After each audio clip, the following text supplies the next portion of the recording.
वर्ध्यात नुकतंच राज्यस्तरीय आट्यापाट्या स्पर्धेचं आयोजन करण्यात आलं होतं। त्यात पुरुष विभागात वाशिमच्या तर महिला विभागात भंडाऱ्याच्या संघानं बाजी मारली। त्यानिमित्तानं या खेळाची ओळख करून घेऊयात आमचा प्रतिनिधी पराग ढोबळेच्या या खास रिपोर्टमध्ये। आट्यापाट्या महाराष्ट्रातला एक पुरातन मैदानी खेळ। शिवाजी महाराजांच्या काळात सुद्धा हा खेळ प्रचलित होता। तुकारामांच्या अभंगात सुद्धा या खेळाचा उल्लेख आहे। याच आट्यापाट्या खेळाची राज्यस्तरीय स्पर्धा नुकतीच वर्धा जिल्ह्यात पार पडली। वायगावच्या यशवंत विद्यालयाच्या मैदानावर या स्पर्धेचं आयोजन करण्यात आलं होतं।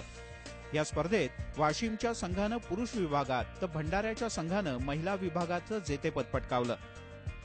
आज आम्हाला जे यश भेटलेलं आहे हे खूप मोठं मेहनतीचं फळ आहे आमच्यासाठी। आम्ही बरेचसे मेहनत केलेली आहे। आज रोजी आम्हाला आमचे प्राचार्य विवेक गुल्लानी यांनी आम्हाला प्लॅटफॉर्म उपलब्ध करून दिला आणि या प्लॅटफॉर्म मिळाल्यामुळे आम्ही आज यश प्राप्त केलेलं आहे। प्राचीन खेळ असूनही आट्यापाट्यांचा प्रसार मर्यादितच आहे। पूर्वी या खेळासाठी सर्वमान्य नियमही नव्हते।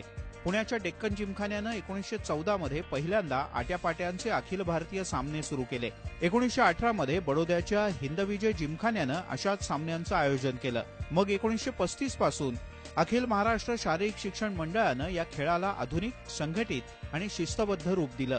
1982 मध्ये अखिल भारतीय आट्यापाट्या फेडरेशन सुद्धा अस्तित्वात आली। विविध राज्यांमध्ये हा खेळ सूरपाती, लोणपाती, दर्याबंद, किले थाटू, थानुकोडू अशा विविध नावांनी प्रसिद्ध आहे।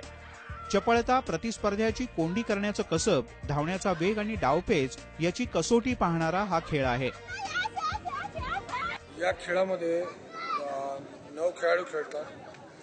त्याच्यामध्ये एक सूर असतो आणि स्टेप बाय स्टेप प्लेयर निघतात। तर ज्या अशा 9 पाट्या असतात तर त्याला तो 2 आट्यापाट्या, इकडची पाटी आणि तिकडची पाटी क्रॉस करून त्याला शेवटच्या पाटीपर्यंत जावं लागतं आणि अडवणारे प्लेयर त्याची कोंडी करतात आणि जो प्लेयर सर्वांना डॉस देऊन शेवटपर्यंत जातो।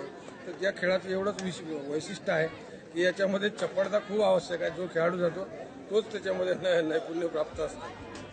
कबड्डी आणि कुस्तीसारख्या देशी खेळांइतकीच लोकप्रियता आट्यापाट्या या खेळाला अजूनही मिळवता आलेली नाही। मात्र ग्रामीण भागात आजही हा खेळ आपलं अस्तित्व टिकवून आहे। वर्ध्याहून पराग ढोबळेसह ब्युरो रिपोर्ट, एबीपी माझा।